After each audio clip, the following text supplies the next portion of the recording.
The Ice Beer Project looks at Genesee ice. Now it says there since 1878. Well, yeah, that's when Genesee started. But actually, Genesee Ice, 5.5% alcohol, has only been out since 1993. Genesee Brewing Company, Rochester, New York. That company has undergone some ownership changes over the years. Okay, so they're currently owned by a Costa Rican company, unless that's changed and I haven't heard about it. 24-ounce can. There's a code, but I don't know what it means. That old Milwaukee ice, I was saying that I had bought it in Detroit. But I remembered after I shot the video, I said I didn't buy that in Detroit. I bought that one and this Genesee Ice and some others at a liquor store on Ohio State Highway 2 in Sandusky, Ohio. And I remember the place, so if you need to know that, or if you'd be interested in finding out, just let me know and I'll give you the, I'll tell you where it is and the name of it. Or I'll tell you where it is. I can't remember the name, but I mean, I can look it up on Yahoo Maps or Google Maps. Now you might be saying, why is this in the older design labels? Why don't they have it in those throwback labels like they adopted for Genesee and Genesee Cream Ale and all of that? Well, there's only one problem. There is no throwback label. This is the only label they've ever had. So if they did a throwback label, it would be it. Okay, so they didn't do like Major League Baseball does sometimes, where they have fake throwback uniforms. Like I went to a game one time in 2002 and it was the Florida Marlins at the New York Mets, and they were doing the 1986 New York Mets World Series team, so they were wearing their World Series style uniforms, you know, the long stripes down the sleeves and the pants. But then Florida didn't even exist, the Marlins didn't exist in 86, so they just came up with this like pretend throwback uniform, kind of like this is what it would have looked like if they had been a team in 86. And it kind of bothered me, but it was no big deal, it just was peculiar. Here's the old cream ale design, which at one time was the new design when I first started buying the cream ale on road trips, because they never sold it in Louisiana that I'm aware of. It was in this design, similar to this. And then here's the Genesee.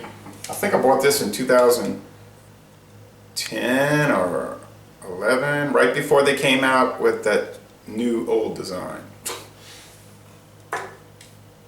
Anyway, as you would imagine, Genesee Ice gets a poor score on Beer Advocate. The bros say it's poor. It gets a 1 out of 100 on Rate Beer. What do you expect? Oh, ooh, look at all that smoke. And I've been saying that on videos lately. Look at the smoke. And then I watched the playback. You can't see any smoke. But they got it. They got it. Okay, I had this in the freezer for over 30 minutes. You want to have these things dead cold, I'm telling you. If you let them warm, they're not good. And they're not designed to be warm, so why don't you just drink it the way it's designed to be drunk? Now you say, hey, that's not a Genesee glass. I know, I don't have a Genesee glass. But I have a Schmidt's glass, so I figured I'll put in an old, one of these, like John Sharon says, legacy beer things. So Genesee is like a legacy beer. And this is a very golden beer. A lot of these American style lagers are straw. But this one is golden. I mean, it is straight up gold. And it's got a lot of bubble streams, and kind of looks like the Hurricane High Gravity from Anheuser-Busch. Although that one's even more intense, it's almost like an orange. Oh yeah, I see a lot of fine particles. Nothing new. If you look close, you'll find that. Yeah, there's an old Schmidt bottle I bought in 1996 in Minnesota along the River Road, US Highway 61. Next to the Mississippi River.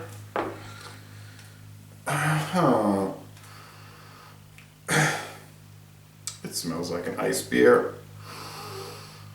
They're probably just taking Genesee. I do have one of the throwback cans, but they're probably taking Genesee, same thing, and they're just freezing it, scraping off the ice crystals and making it more intense and a little higher and higher alcohol, 5.5, same as Ice House and Bud Ice, 5.5.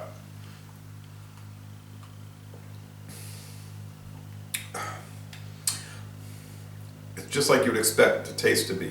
It's richer, more intense flavor, a richer, more intense flavor. It's got a little heavier body, but it's a pretty crisp finish. So I'm not a big fan of Genesee beer, the regular Genesee, because I find it tastes, I don't know, it just tastes cheaper than your Bud, Coors, Miller, or Pabst beers.